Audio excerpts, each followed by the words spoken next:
be disagreed to, and I call the honourable member for Goldstein. Thank you, Deputy Speaker. It's great to be able to speak on this bill and its number of amendments, which of course are all of incredible importance to the ongoing nature of the Australian economy and supporting industries throughout this pandemic and as part of the ongoing strength of different sectors into the future. And of course, Deputy Speaker, we all know we're going through incredibly challenging times right now. But while we sit in this chamber and are fortunate enough to live in, shall we say, predictable circumstances, even if we have our masks on and the like, it's the impact, the economic impact of different aspects of COVID-19 are very uneven depending on the sectors that you work in. Of course, some people have thrived. I mean, if you work in a large corporate entity or a large corporate retailer, in some cases business has never been better.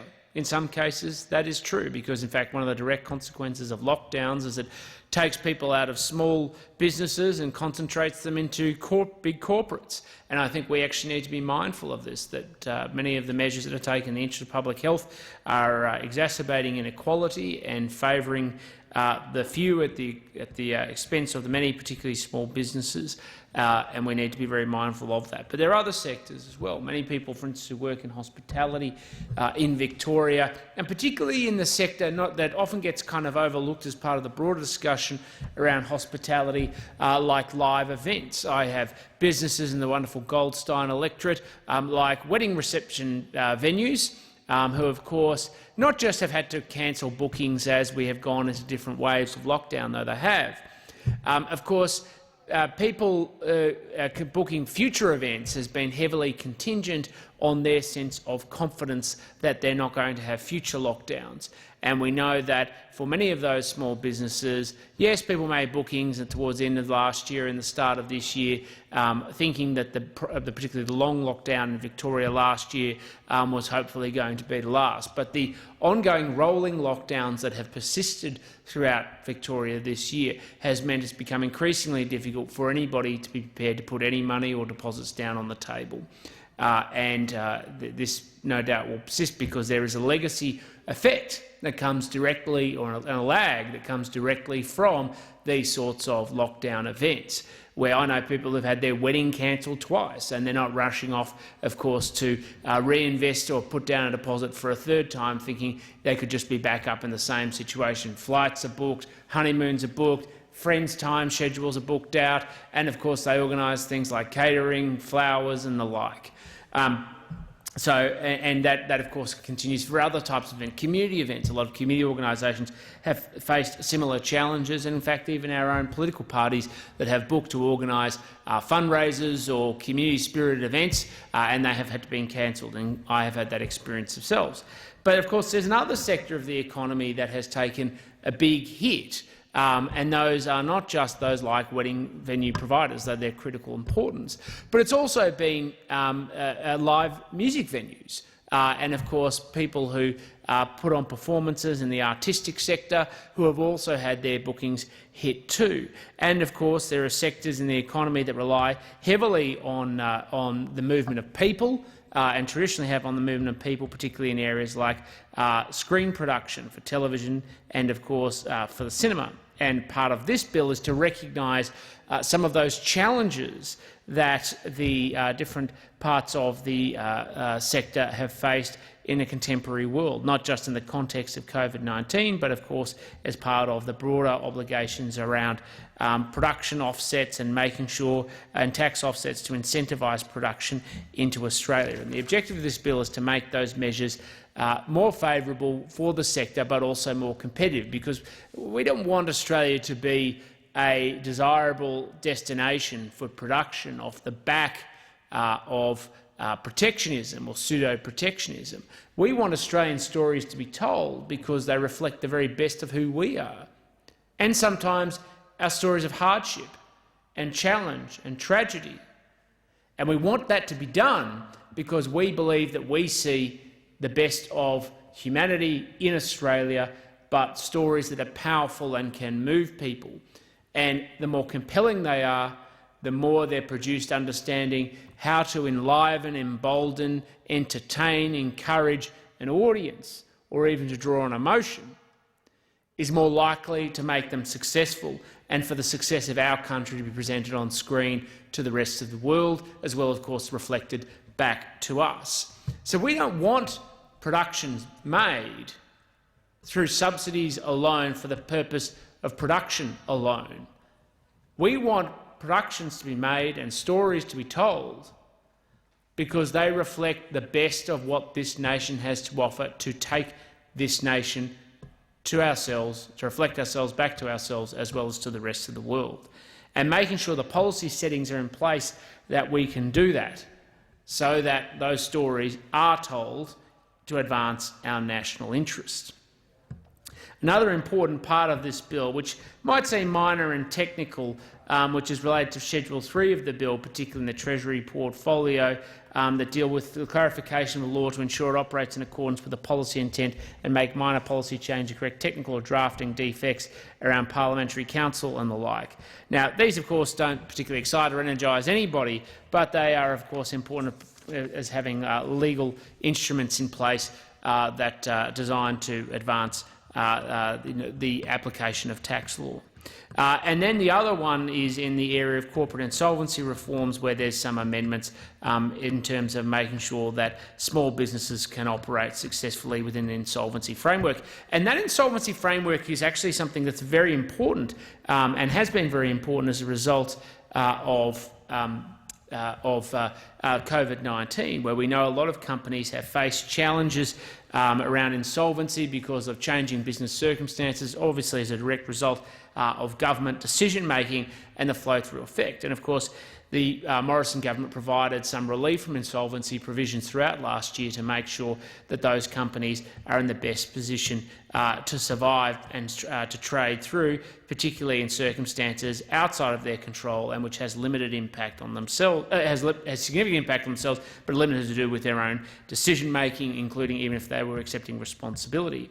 Now, before question time, Deputy Speaker, I gave a very abrupt 90-second speech, and I did so to table some important documents, but it actually touches on these issues around liquidation and insolvency, and so it's important, I think, I give the opportunity to address the substance of those documents in this speech, because it gives life to the provisions at which this bill in part seeks to address, which is to make the point that the strength of our nation comes from strong citizens, communities and, of course, commerce. A poor nation is a weaker nation to defend itself and its interests, not in comparison to a strong one. And when foreign interests seek to undermine our citizens, communities and commerce, they seek to corrode those strong foundations of our nation. And of course, if an Australian company was maliciously liquidated at the direction of a Chinese state-linked entity, this House would be rightly outraged, and should be. Which is why I brought to the attention of the House the liquidation of Sargon at the request of Taiping trustees as the financing arm of Chinese state-linked enterprise China Taiping. Speaker, the documents that came in my possession and have been presented to the House appear to indicate that there was a deliberate campaign to trigger the receivership of Sargon by China Taiping. The documents allude that through the use of a PR firm, stories were deliberately seeded to raise doubts about the sustainability of Sargon to advance the interests of China Taiping. The allegation is that interest payments on finance were deliberately redirected to present a failure to service debt. Consequently, contractual terms would be triggered, allowing for the appointment of an administrator to then appoint a liquidator of Sargon. And by triggering such terms, ASIC does not scrutinise the claims of the creditors China Taiping and whether interest has been paid or not. The allegation in doing so has allowed China Taiping to take control of Sargon and its assets, physical and intellectual.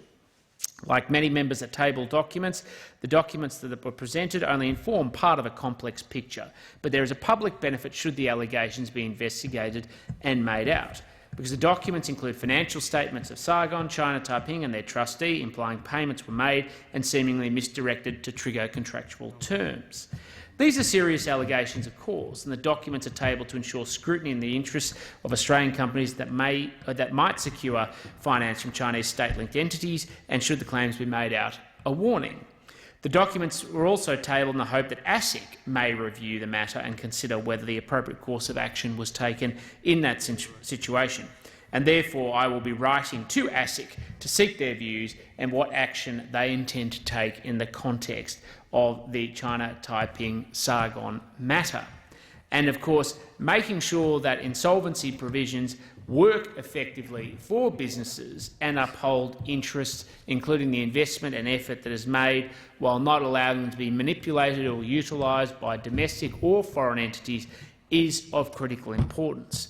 And so these amendments that are before the House today in this Treasury Laws Amendment Bill provides for part of an ongoing discussion to make sure that screen producers and those who invest in the production of telling of Australian stories get the support that they need, and it's adapted based on changing circumstances.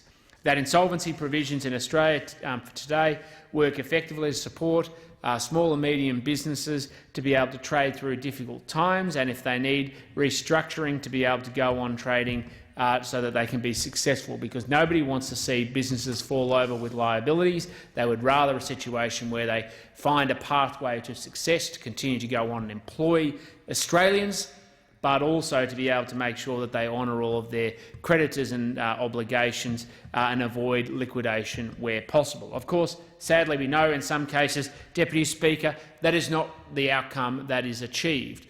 But surely the objective of the law should be to give people pathways to adjust and to find their way through that challenge first, rather than seek simply to liquidate and become insolvent first. I would have thought we all agreed with that, because we want a successful and thriving small business sector, and I'm hoping you're going to nod with me, Deputy Speaker. You want to see a successful and thriving small business sector.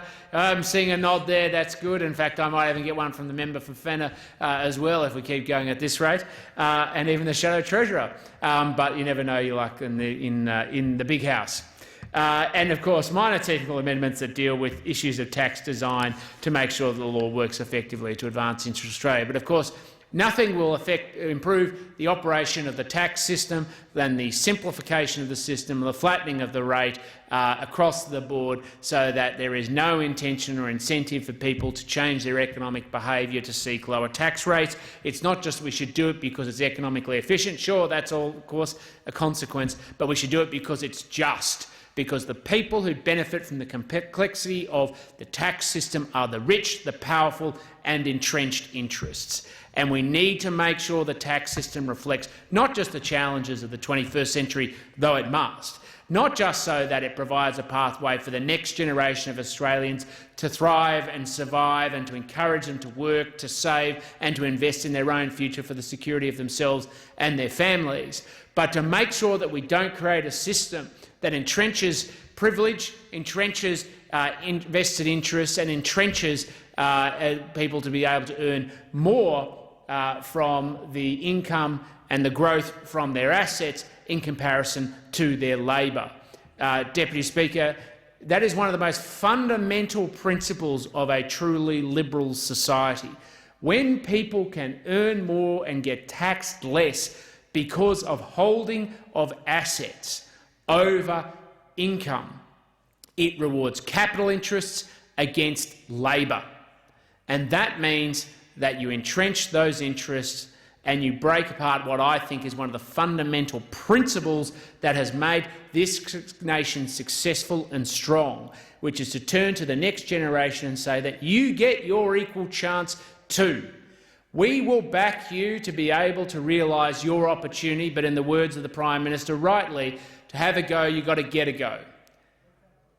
But when you actually entrench interests through law, and particularly through a rigged tax system that favours the few at the expense of the many, what you do is turn around to the next generation of Australians and say, we will protect those who came before you at the expense of those, at your expense, and often, particularly because of the way the tax system works, so heavily dependent on income tax, that we will funnel your cash while you even haven't had your chance to protect those who have and have done very well out of it.